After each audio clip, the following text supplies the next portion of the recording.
प्रातः क्लास चल रहा था 14 सितंबर 1967,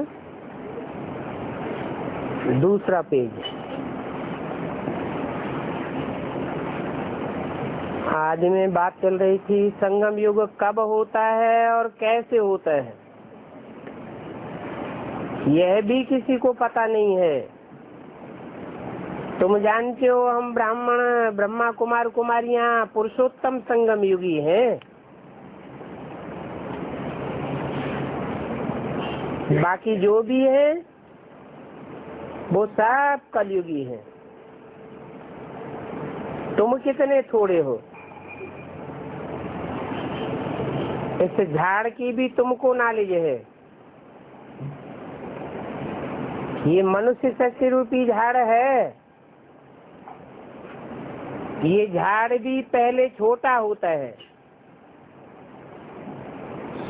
फिर वृद्धि को पाता जाता है। कितनी इन्वेंशन निकालते हैं कि पैदाइश से कम कैसे हो,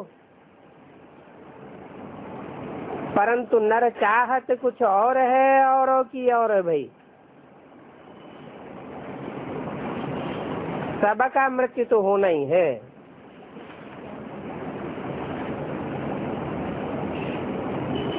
क्या क्या करते रहते हैं, सब ठग लोग हैं।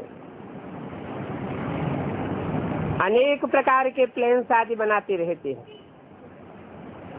और तुम्हारा ये ईश्वरीय प्लान देखो कैसा है। वो तो अनेक आसुरी प्लान चल रहे हैं, और बाबा क्या है गुप्त प्लान। वो तो कितने प्लान बनाते रहते हैं, अन्न मंगाते रहते हैं, समझते हैं अब फसल बहुत अच्छी होगी, और आई बरसात और कितना नुकसान कर देती है। इस नेचुरल कैलेमिटीज की चाल को कोई समझ नहीं सकता।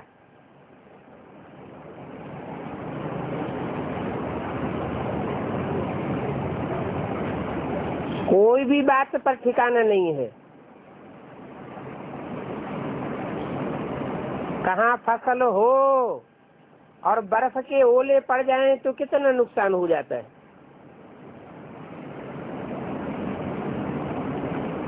न पड़े तो भी नुकसान हो सकता है। इनको कुदरती आपदा कहा जाता है। और ये कुदरती आपदाएं तो ढेर की ढेर होनी है। इन आपदाओं से बचने के लिए बहुत बहादुर होना चाहिए।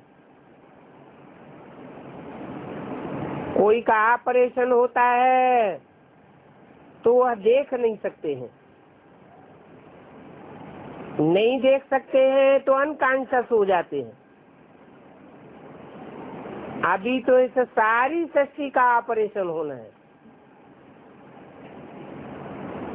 बाप कहते हैं मैं आए सबका ऑपरेशन करता हूँ। सारी सृष्टि रोगी है और अविनाशी सर्जन भी बाप का नाम है। ये सर्जन सारी सृष्टि का ऑपरेशन कर देंगे। ऐसा ऑपरेशन करेंगे जो फिर विश्व में रहने वालों को कब दुख नहीं होगा। कितना बड़ा सर्जन है। आत्माओं का भी ऑपरेशन और बेहद की सृष्टि का भी ऑपरेशन करने वाला सर्जन।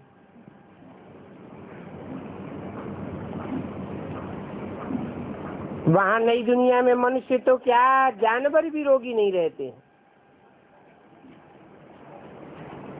बाप बैठ समझाते हैं कि मेरा और बच्चों का क्या पार्ट है।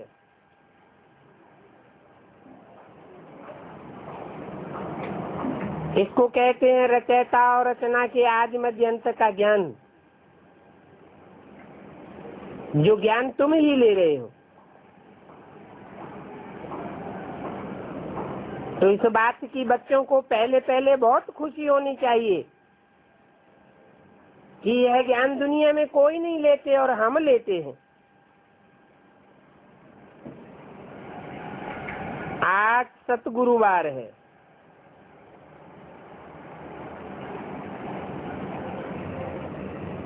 डे है। हमेशा सत्य बोलना चाहिए।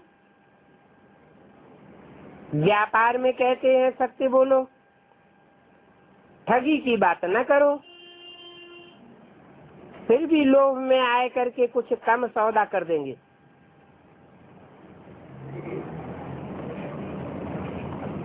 सत्य कब कोई बोलते ही नहीं है, झूठ ही झूठ बोलते रहते। इसलिए सब कोई सत्य को याद करते हैं। कहते भी हैं सत्य नाम संग है।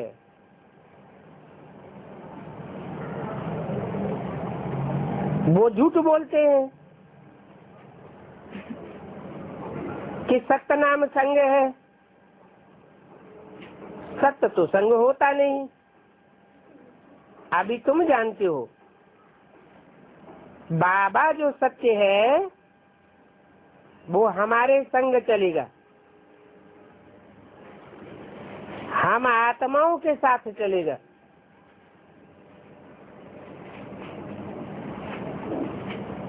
अभी सत्य के साथ तुम आत्माओं का संग हुआ है।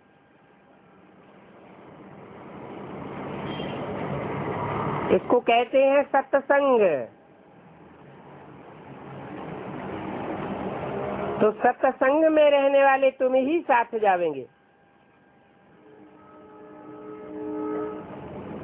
तुम बच्चे जानते हो शिव बाबा आया हुआ है, जिसको ट्रुथ गॉड फादर कहा जाता है। वो हम आत्माओं को प्योर बनाए साथ ले जाएंगे। एक ही बार ले जाते हैं। सतयुग में कोई ऐसे नहीं कहते हैं राम राम संग है या सत्य नाम संग है। बाप कहते हैं सतयुग में मैं संग नहीं होता, तुम साथ सच्चे बन जाते हो। अभी मैं तुम बच्चों के पास आया हुआ हूँ तो नैनों पर बिठाई ले जाता हूँ। ये स्थूल नैनों की बात नहीं है, तीसरे नेत्र की बात है। शिव नेत्र की बात है। तुम बारात बनते हो, तुम जानती हो उस समय बाप आए हैं, करोड़ों को साथ ले जाएंगे।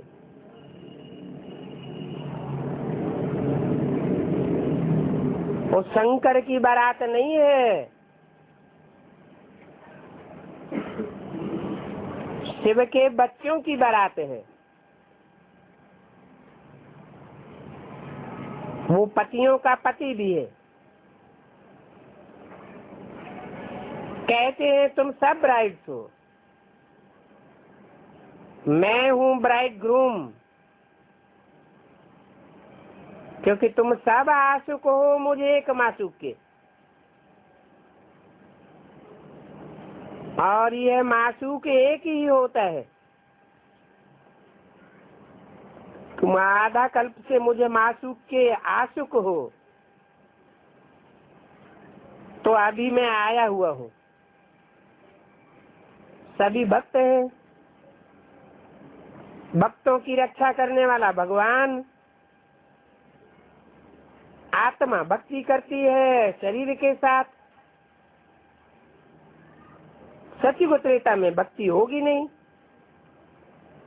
क्यों नहीं होगी? क्योंकि वहाँ देह नहीं, स्मृति ही नहीं, देह की स्मृति नहीं होती है, इसलिए भक्ति भी नहीं होती है। भक्ति का फल सतयुग में मांगते हैं, तो वो फल आप बच्चों को दे रहे हैं। वो तुम्हारा माशूक है जो तुमको बिल्कुल साथ ले जाएंगे। फिर तुम अपने पुरुषार्थ अनुसार जाए राज भाग प्राप्त कर लेंगे। ये बातें कहीं भी लिखी हुई नहीं है। कहते हैं शंकर ने पार्वती को अमर कथा सुनाई। वास्तव में तो तुम सब हो पार्वतियां, और मैं हूँ कथा सुनाने वाला अमरनाथ।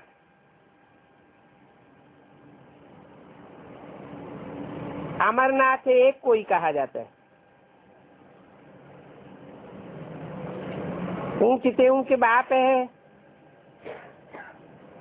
उनको अपनी देह नहीं है। कहते हैं मैं अमरनाथ तुम बच्चों को अमर कथा सुनाता हूँ।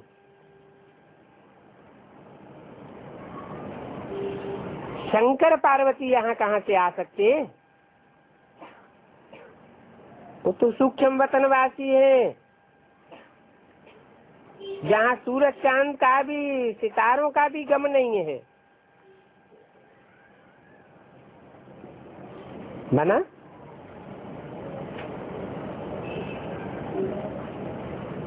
गम किसका होता है? जिससे लगाव होता है उसके लिए गम होता है। लगाव नहीं तो गम भी नहीं। सूक्ष्म वतनवासी तो होते ही है फरिश्ते।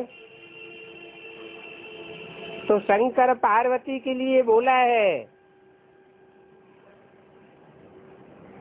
कि वहाँ सूक्ष्म वतन में उनको अपनी देह का भान ही नहीं।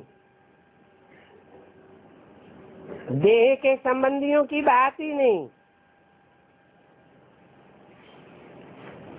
सूरज चांद सितारों का कोई गम नहीं।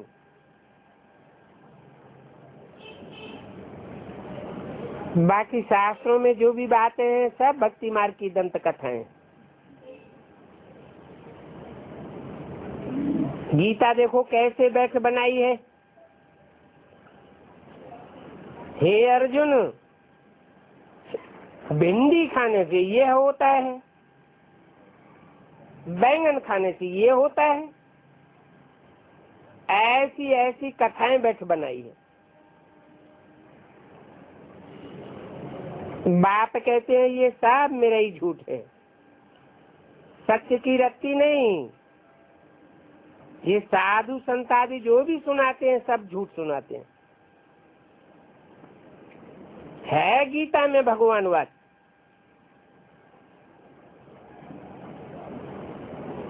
नाम ही दिया हुआ है श्रीमद् भगवत गीता।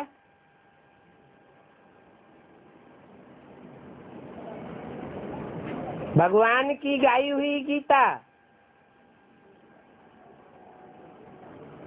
जहाँ से श्रीमत मिलती है। अब भगवान तो भगवान ही होना चाहिए ना।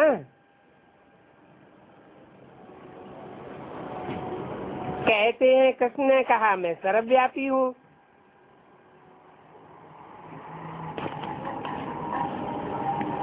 अब कृष्ण थोड़ा ही कहेंगे कि मैं सर्वव्यापी हूँ। 1467 की वाणी का 3रा पेज। कृष्ण के भक्त होंगे तो कहेंगे जिधर देखो कृष्ण ही कृष्ण। ऐसे कह करके बहुत खुश होते रहते हैं। तो देखो भक्ति मार्ग में तुम क्या क्या सुनते आए हो, और अभी बाप क्या समझाते हैं। वंडरफुल बातें हैं। व्यास ने क्या क्या बैठ बनाया। नाम देते हैं वेद व्यास। तो क्या व्यास ने बैठ वेद बनाई?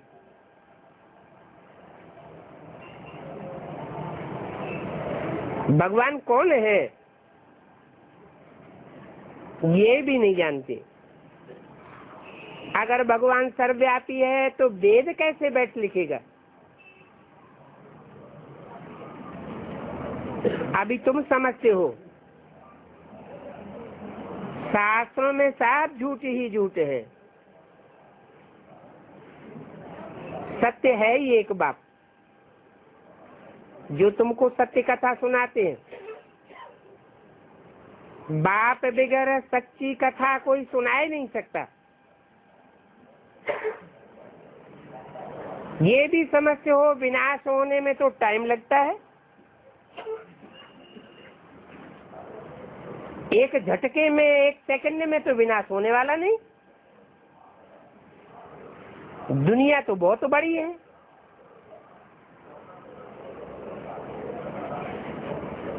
कितने ढेर आदि मकान खत्म हो जाएंगे।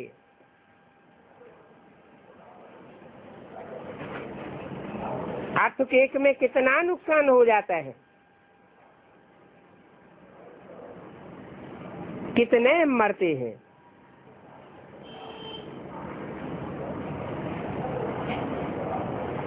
फिर देखो कहाँ अर्थक्वेक होती है तो झट मकान आदि बनाए लेते हैं।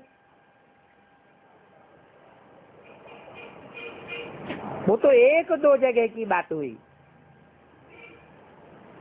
अभी तो सारे विश्व पर अर्थक्वेक होनी है। फिर बाकी तुम्हारा छोटा झाड़ होगा।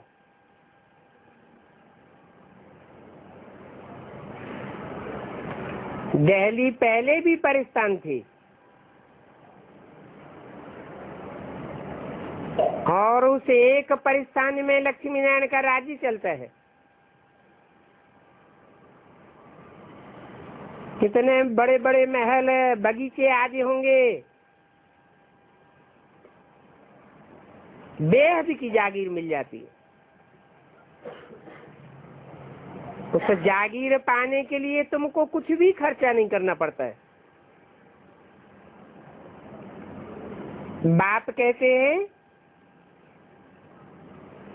देखो इनकी लाइफ में ही कितना सस्ता अनाज था।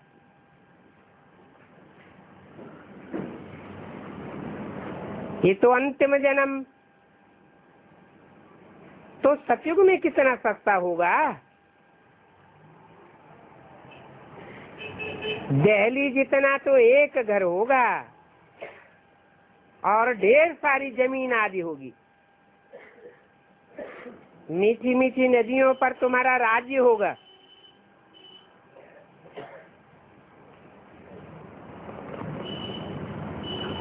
जमुना के कंठे पर राज्य तो होगा, लेकिन जमुना नदी का पानी कैसा होगा? मीठा पानी होगा। और अभी तो सारी दिल्ली में कहीं भी खुदाई की जाए, खारा ही खारा पानी निकलता है। क्यों?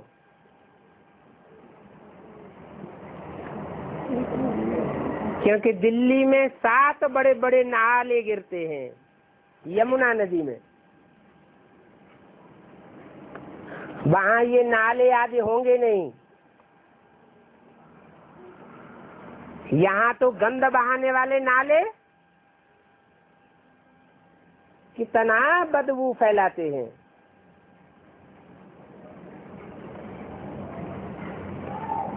तुम्हारा तो मीठी नदियों पर राज्य होगा। एक एक को क्या न होगा और सदैव अन्न मिलता रहेगा। वहां के फल फूल भी देखो कितने बड़े बड़े होते हैं। तुम साक्षात्कार में जाते थे, सूबी रस पी कर आते थे, कहते थे वहां माली है। अब माली तो जरूर बैकुंठ में अथवा नदी के किनारे ही होगा। सूक्ष्म वतन में थोड़े ही माली होगा। वहां नई दुनिया में कितने थोड़े होंगे। कहाँ अभी 5 करोड़ 500 करोड़ और कहाँ 9 लाख।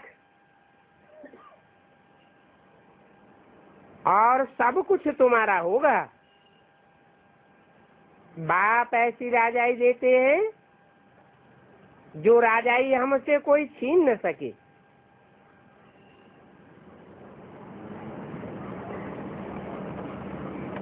आज तो राजाई का नाम निशान ही गुम कर दिया। राजाओं की राजाई सारी ही छिन गई।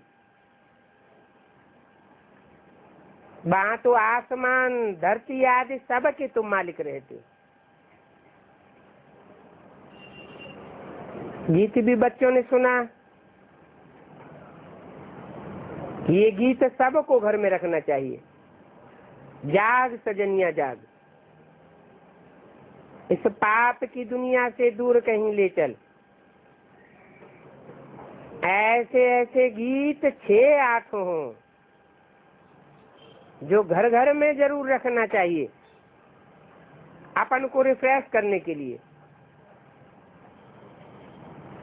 ऐसे ऐसे गीत सुनने से खुशी का पारा चढ़ जाता है।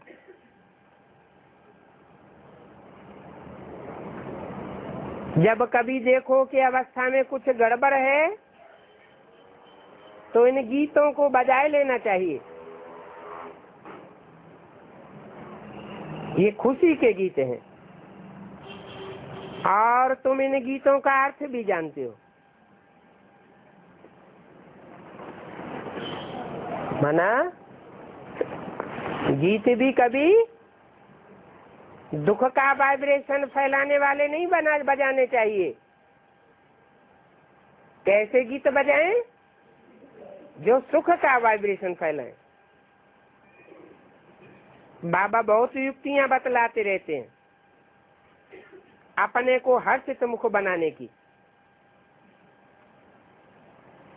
बाबा को लिखते हैं, बाबा इतनी खुशी नहीं होती है, माया के बहुत तूफान आते हैं।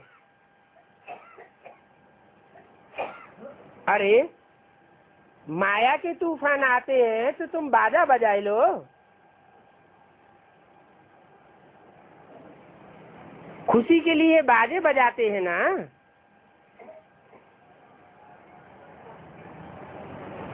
बड़े बड़े मंदिरों में भी फाटक पर बाजा रखते हैं। बॉम्बे में माधव बाग में लक्ष्मी नारायण के मंदिर के फाटक पर सदा बाजा बजता रहता है।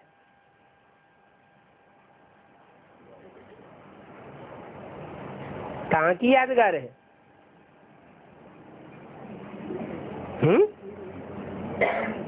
संगम युग में लक्ष्मी नारायण के बुद्ध रूपी फाटक में सदैव बाजे खुशी के बजते रहते होंगे। लोग तुमको कहते हैं ये फिल्मी रिकॉर्ड क्यों बजाते हो? उनको क्या पता ये फिल्मी रिकॉर्ड भी ड्रामा अनुसार काम में आने की चीजें है। इनका अर्थ तुम बच्चे ही समझते हो।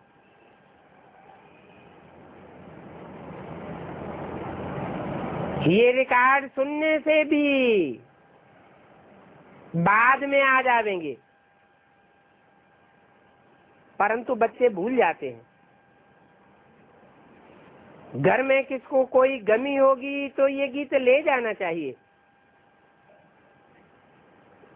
ये गीत सुन करके बड़ा खुश होंगे। ये बहुत वैल्यूबल चीज है। कोई के घर में झगड़ा आज होता हो तो रिकॉर्ड बैठ करके सुनाओ तो गम अथवा दुख उड़ जाएगा।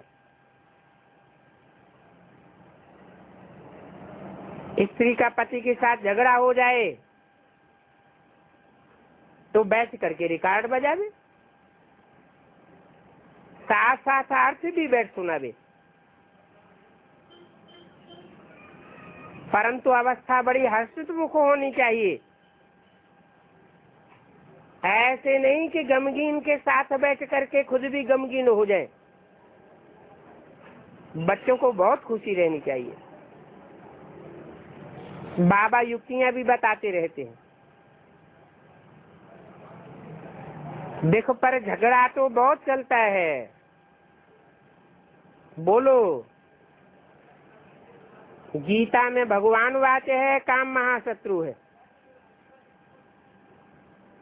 काम की आस पूरी नहीं होती है तो क्रोध में आ जाते हैं। इन काम क्रोध पर जीत पाने से हम विश्व के मालिक बन जाएंगे।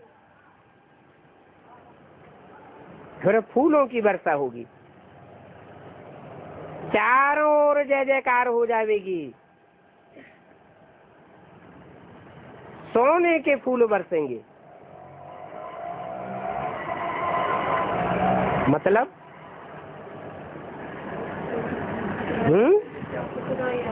सच्ची सच्ची आत्माएं, सुखदाई आत्माएं जो फूल की तरह हल्कापन फैलाने वाली हो, ढेर की ढेर इस ज्ञान में निकलेंगी। जैसे सोने के फूलों की बरसात हो रही हो। तुम अभी कांटे से फूल बन रहे हो ना, सोने के फूल बन जाएंगे। फिर तुम्हारा अवतरण होगा।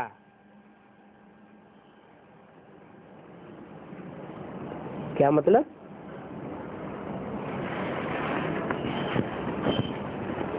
अवतरण तो कहते हैं ऊपर से नीचे उतरने को।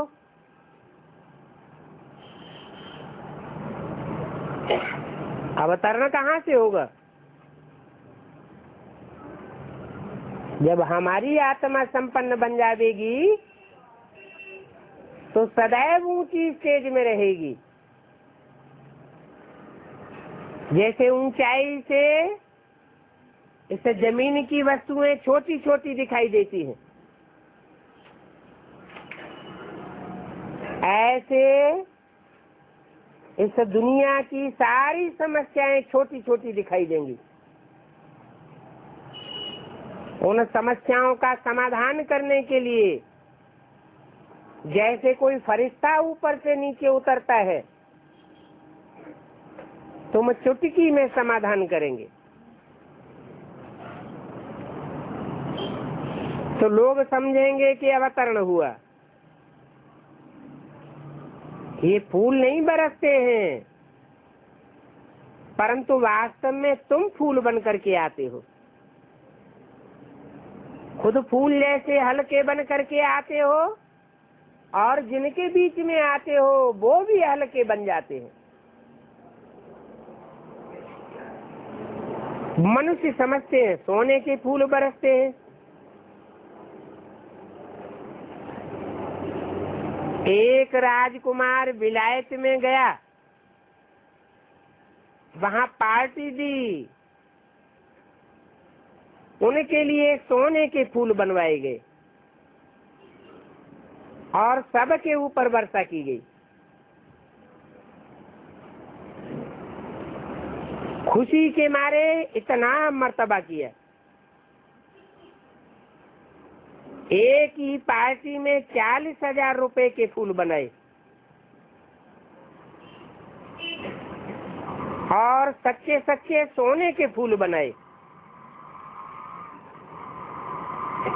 बाबा उनके तेज आज को अच्छी रीति जानते हैं। वास्तव में तो तुम सच्चे फूल बन करके आते हो,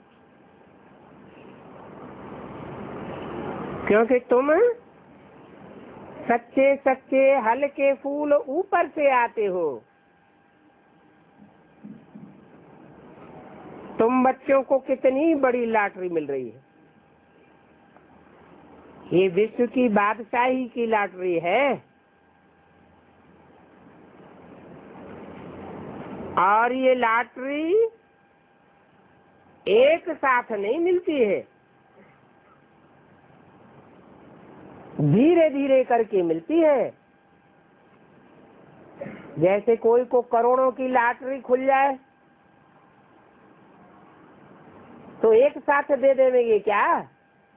क्यों नहीं देंगे? हैं? इतना ढेर है, एक साथ मिल जावे तो आदमी पागल हो जाएगा। तो बाप भी कहते हैं धीरे धीरे विश्व की बादशाही देता हूँ। जैसे लौकिक बाप बच्चों के लिए सौगात लाते हैं तो बच्चे कितने खुश होते हैं।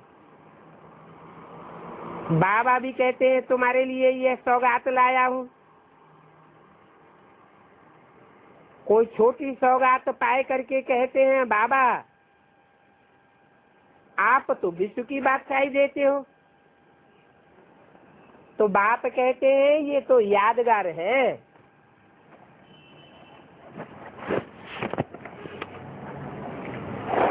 ओम शांति।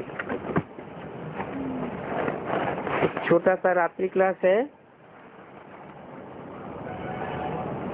13 सितंबर 1967 का। गांधी जी को भी बापू जी व भारत का फादर कहते हैं।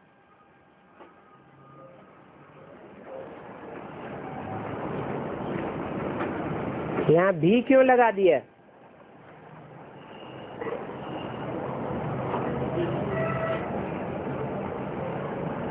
गांधी जी को भी भारत का फादर कहते हैं, विश्व पिता नहीं कहते हैं। भारत का बापूजी। किससे टैली किया? विश्व किशोर से नहीं, ब्रह्मा बाबा से टैली किया। जब नई दुनिया होगी तो विश्व में होगी या भारत में होगी? भारत में होगी। और उस नई दुनिया में पहला पहला प्रिंस कौन होगा? ब्रह्मा की सोल, कृष्ण की सोल। वो भारत का बापू है। उनको वर्ल्ड फादर नहीं कहेंगे। क्यों हैं? क्योंकि जहाँ की वो सेवा करते हैं वहाँ की बादशाही लेते हैं। भारत की सेवा की तो भारत में राजा ही मिलती है। तो देखो दो फादर हैं, ब्रह्मा जी अंडर में है। विधर्मी तो करे ना। हाँ विधर्मी बने तो, लेकिन वहाँ राजाई थोड़ी ही हुई। राजाई जब से शुरू होती है वो कहाँ की बात है? तो शिव बाबा भी फादर है किसका? विश्व पिता है। शिव बाबा भी फादर है तो प्रजापिता ब्रह्मा भी फादर है। ये दो फादर हैं मुख्य। एक आत्माओं का बाप और दूसरा मनुष्यों का बाप। सारे मनुष्य शक्तियों के जो भी मनुष्य मात्र हैं उन सब का बाप। इनको वर्ल्ड का फादर कहेंगे।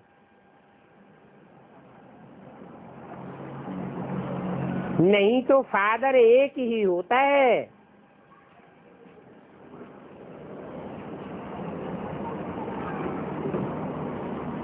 ये निराकार भी बापूजी तो साकार भी बापूजी।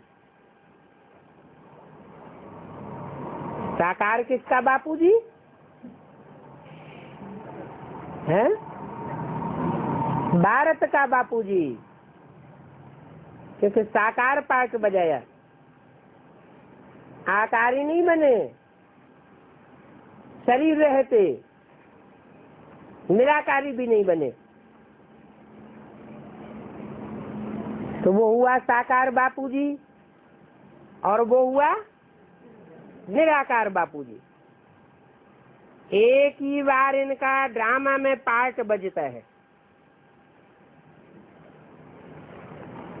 इसलिए कहा जाता है बाप दादा।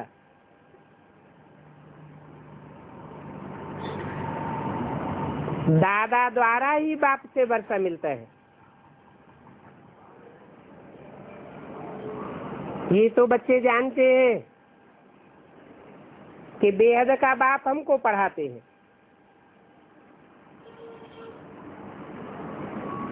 हमको भारत का बापूजी नहीं पढ़ाते। वो तो भारत का बापू हुआ, माने हद का बापू हुआ। पढ़ाने वाला बेहद का बाप है। कहते हैं जब भगवान वाच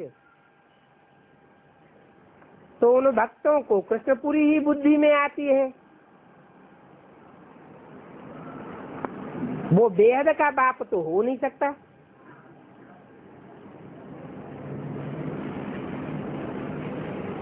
कृष्ण सतयुग का पहला प्रिंस है। कहते भी है हे कृष्ण नारायण वासुदेव। शास्त्रों में लिखा हुआ है सतयुग में नारायण का राज्य था। जो नारायण बनता है वो ही कृष्ण था। सृष्टि का पहला पत्ता था।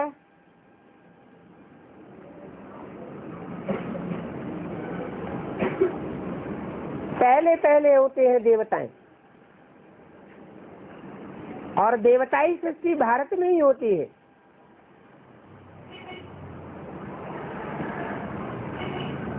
वो बेहद का बाप तो हो नहीं सकता है। माने सतयुग में जो नारायण होगा उसको बेहद सृष्टि का बाप कहेंगे या हद का बाप कहेंगे? वो हद का बाप हुआ। और उसके मुकाबले संगम युग में जो सारे विश्व के ऊपर कंट्रोलर बनता है वो हुआ बेहद का बाप। तो उनको तो कृष्ण ही बुद्धि में आवेगा। वो तो बेहद का बाप नहीं हो सकता है। बेहद का बाप तो निराकार शिव बाबा भैया। ब्रह्मा को कहा जाता है ग्रेट ग्रेट ग्रैंडफादर। शिव बाबा को सिर्फ फादर कहेंगे। क्यों?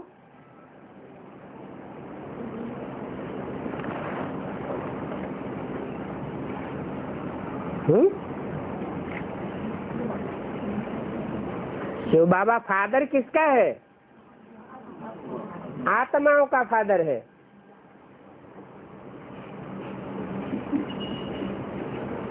अब ऐसे फादर बच्चों को पढ़ाते हैं, बाप पढ़ाते हैं, तब यह भी पढ़ा सकते हैं। जब बाप नहीं पढ़ाते तो ये भी किसी को पढ़ाई नहीं पढ़ा सकते। खुद ही दूसरे धर्मों से, धर्म पिताओं से प्रभावित होते रहते हैं। यह तो भाई के रूप में भी आ जाते हैं।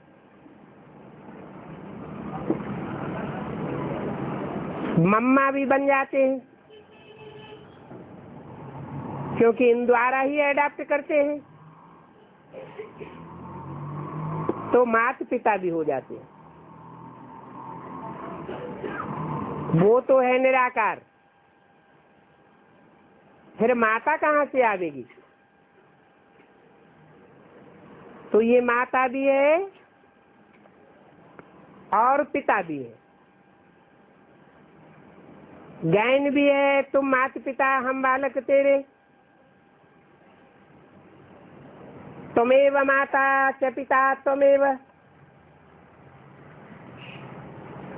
त्वम एक को कहा जाता है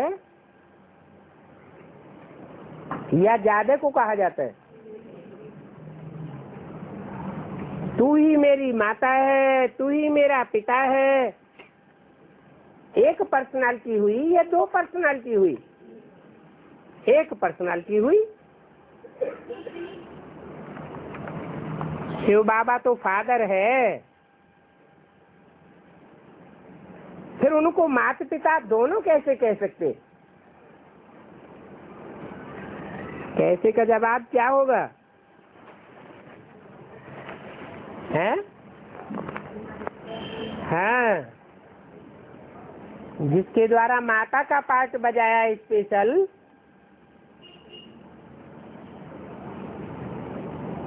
वो पार्टधारी शरीर छोड़ने के बाद प्रवेश करके माता का भी पार्ट बजाता है। तो पर्सनालिटी तो एक ही हो जाती है, पार्ट बजाने वाली आत्माएं दो हो जाती हैं। एक राम बाप वाली आत्मा जिसमें शिव प्रवेश करता है, और दूसरी ब्रह्मा की सोल जो अर्धचंद्र के रूप में दिखाई जाती है। इसलिए बोला, पूछा, उनको माता पिता कैसे कह सकते हैं? कहते हैं कि यह मेरी बन्नी है, मैं इनसे अडॉप्ट करता हूँ। तो एडॉप्शन साकार में होगी या निराकार में होगी? साकार में साकार में एडॉप्शन होती है। कैसे?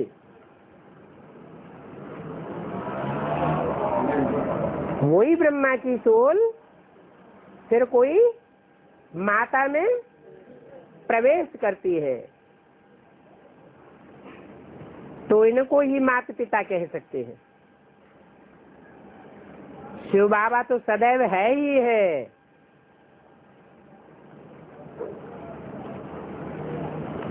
एडाप्शन देहधारी की होती है, निराकार की एडाप्शन की कोई बात होती नहीं। तो बाप आकर के अडाप्ट करते हैं माता के द्वारा, इनमें प्रवेश करके कहते हैं कि तुम हमारे बच्चे हो।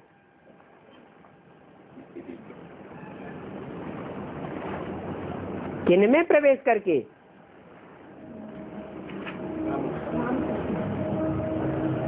इनमें माने किन में प्रवेश करके कहते हैं?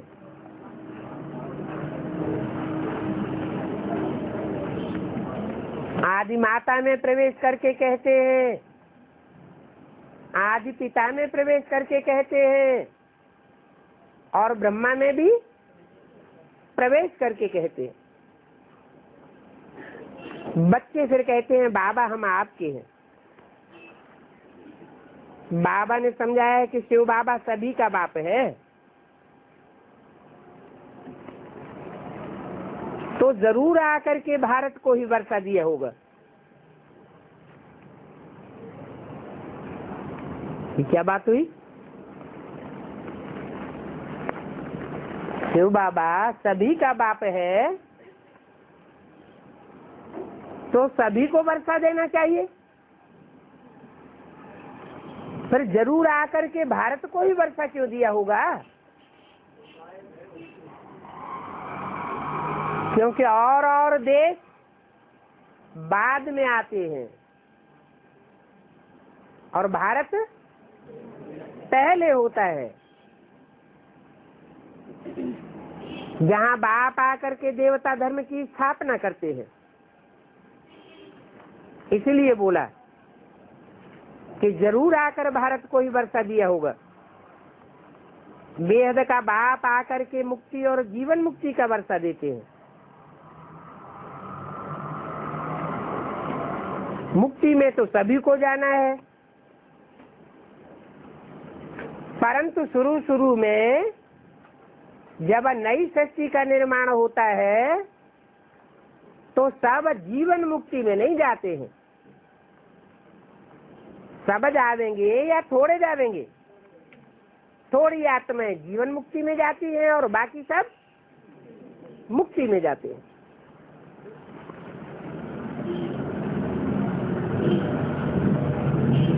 तुम हिसाब किताब चुकचू करते हो योग बल से।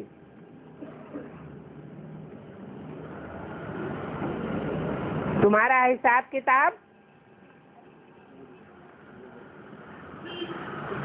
कैसे चुकतू नहीं होता?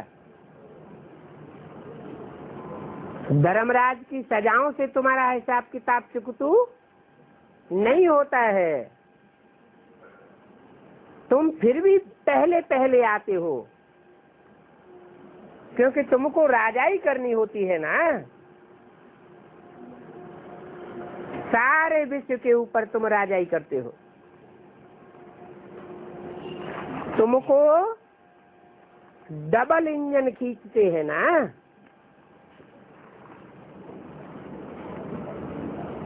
कौन सा डबल इंजन?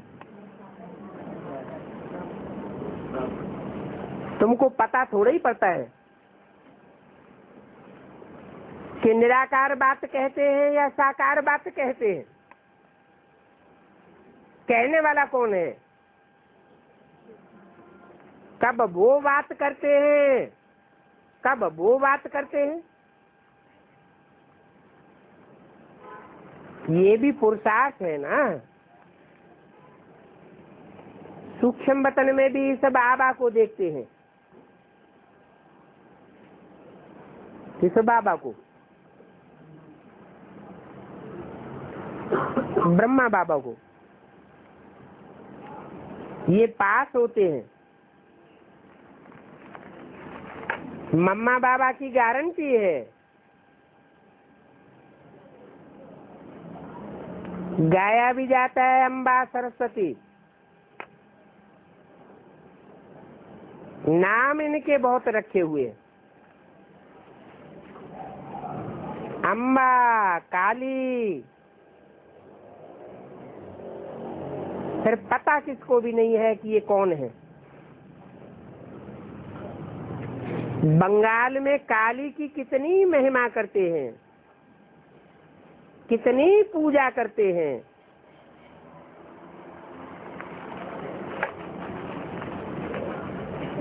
मगर काली की शक्ल तो देखो कैसी है।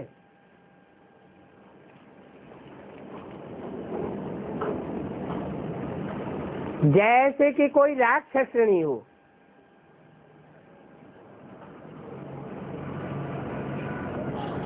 इतनी तो वो भयानक बनाई दी है।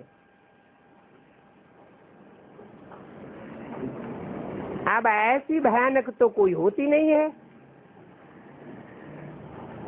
और फिर उसको दिखाया है हिंसक। चित्र में खांडा हाथ में लेकर के कितनी हिंसा करते हुए दिखाया। एक हाथ में खांडा। फिर देखो पूजा कितनी होती है। बाप समझाते हैं ऐसे काली का रूप कोई होता नहीं है। ये तो मनुष्यों के ही चित्र हैं। उनके चरित्र का चित्रण करने के लिए।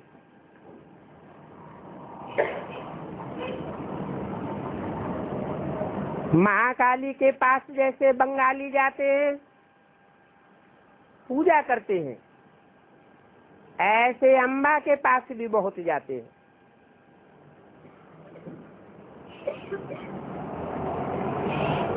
मम्मा एक है, फिर साथ साथ में तुम भी हो।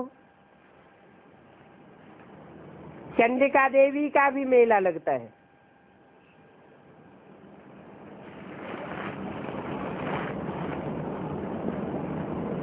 अम्बा का भी मेला लगता है।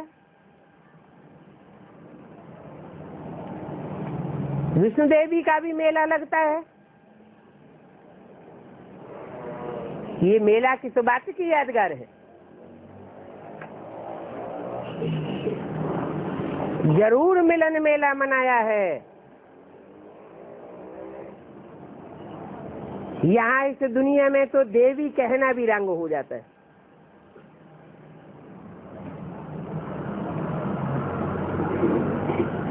देवी अथवा श्री अक्षर तो देवताओं का है। श्री लक्ष्मी, श्री देवी, श्री नारायण देवता, ये स्वर्गवासियों के अक्षर आज की दुनिया में नरकवासियों को दे दिए। ये रंग बात है। कहते भी हो कि ये पतित दुनिया है, आसुरी रावण का राज्य है, परंतु कोई समझ नहीं सकते हैं।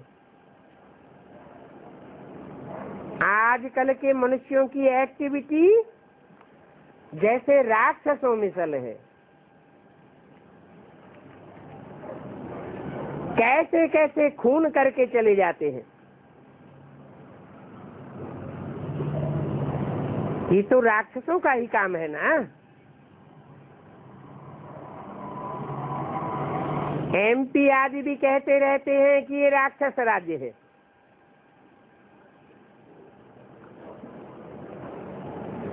परंतु तुम तो अब शिवालय का मालिक बनते हो। शिवालय सतयुग को कहा जाता है और वैश्यालय नरक को कहा जाता है। सतयुग की रचना सत्य बाप आकर के करते हैं और नरक की रचना ये झूठे नर बैठ करके करते हैं। तो नाम पड़ता है नरक। नरक। नर ने क्या किया? नरक बनाया। जब तुम स्वयं स्थिति में स्थित हो जाते हो तो स्वर्ग बनाते हो। तो तुमको अब कितना नशा होना चाहिए। क्या कि हम स्वर्ग बनाने के काम में सहयोगी बनते हैं। हम सारे विश्व को नरक से स्वर्ग बनाते हैं। सिर्फ भारत की बात नहीं है, सारी दुनिया की चुनिंदा आत्माओं को राक्षस से क्या बना देते? देवता बना देते। हम ब्रह्मा कुमार कुमारी संगम पर हैं और कोई युग में नहीं होते हैं। बाकी तो जो भी शूद्र वर्ण वाले इस कलयुगी दुनिया में हैं वो सब पतित हैं। वो तो पावन बन नहीं सकते जब तक आकर के ब्राह्मण न बने, ब्रह्मा की औलाद न बने।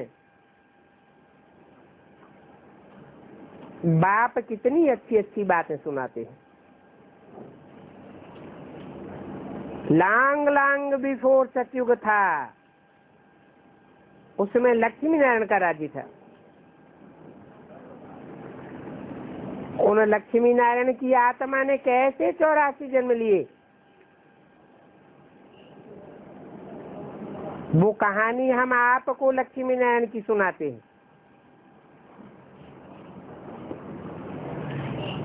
वो पंडित लोग तो सत्यनारायण की झूठी कथा सुनाते हैं। क्यों? क्योंकि उसमें लक्ष्मी नारायण की तो कोई कहानी सुनाते नहीं है। लीलावती, कलावती, लकड़हारा, जिन्होंने वो कथा की है उनकी कथा सुनाते हैं। इससे साबित होता है कि सच्ची कथा का उनको पता ही नहीं। तो ये है रियल कहानी। इस रियल कहानी को सुनने वाले रियल दुनिया में जाते हैं। रियलिटी बाप आकर के बताते हैं। तो बोलो, हम तुमको सत्यनारायण और लक्ष्मी की ऐसी कथा सुनाते हैं जो तुम भी लक्ष्मी नारायण बन जाओ। वहां सब यथा राजा रानी तथा प्रजा होते हैं। अभी तो ये है संगम युग।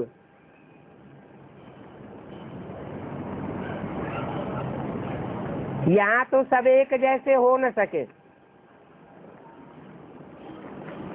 परंतु इसको पुरुषोत्तम युग भी कहा जाता है। क्योंकि जो आत्मा रूपी पुरुष है उनका पता लग जाता है कि कौन कौन आत्माएं, कौन कौन पुरुष नंबरवार उत्तम बनने वाले हैं।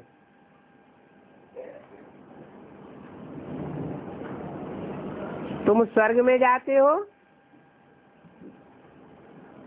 तो वहां तुम्हारा फर्नीचर भी सारा फर्स्ट क्लास मिलेगा।